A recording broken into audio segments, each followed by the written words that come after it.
Welcome to The Explainer. This is where we break down big ideas into stuff you can actually use. And today we are absolutely tearing up the traditional rulebook. We're diving into the groundbreaking book, Rework. So, have you ever felt like that whole conventional path to success, the 100-hour work weeks, the back-to-back meetings, is really just a highway to burnout?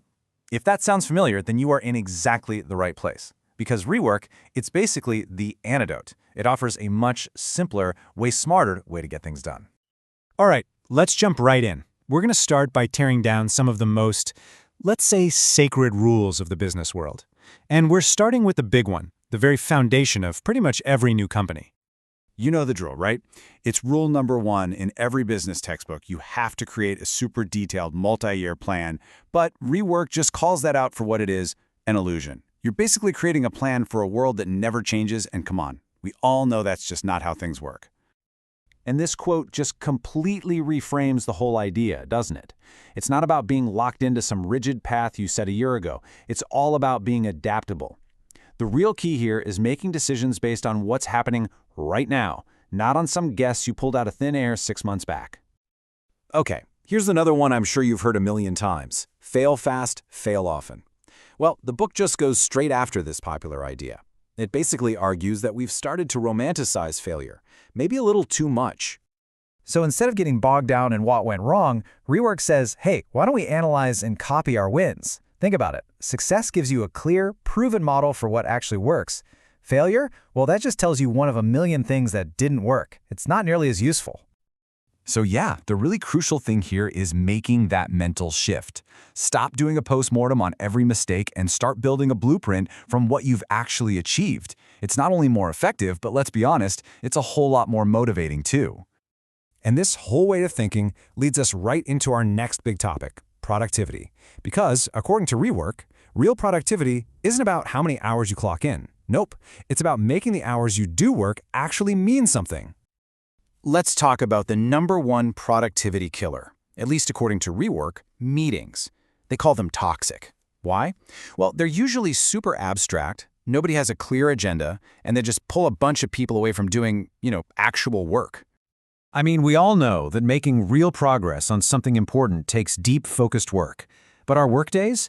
They're just a minefield of interruptions. Emails pinging, messages popping up, people dropping by your desk. Every single one of those things shatters your focus, and it takes forever to get back in the zone.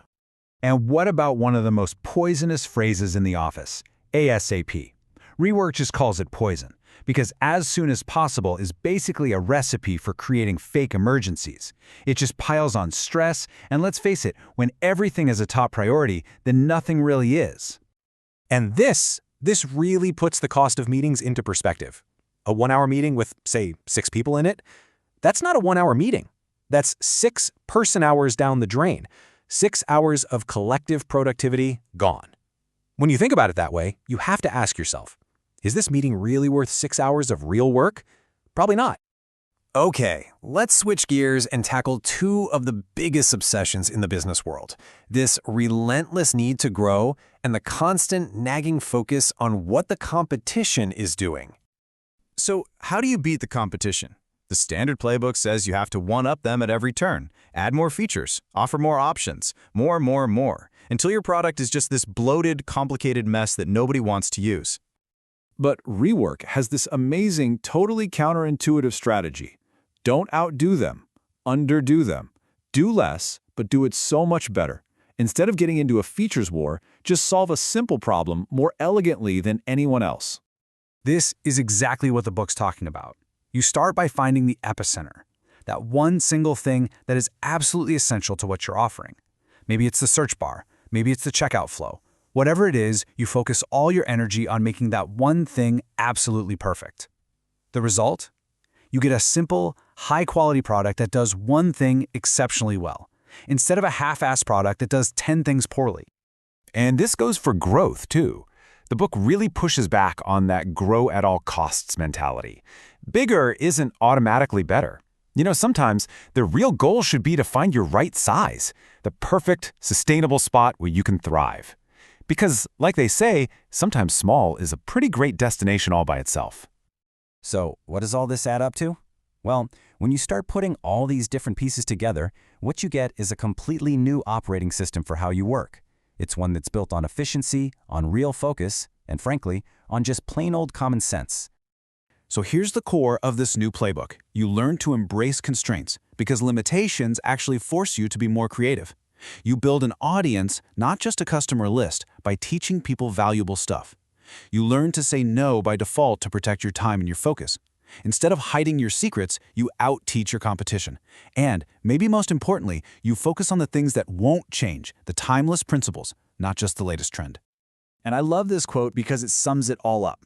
This whole system is about your impact, not just the effort you put in. It's about celebrating being efficient, not celebrating who works the longest hours. The hero isn't the person who's still at the office at 10 p.m. The real hero is the one who's already home because they figured out a smarter, faster way to get the job done.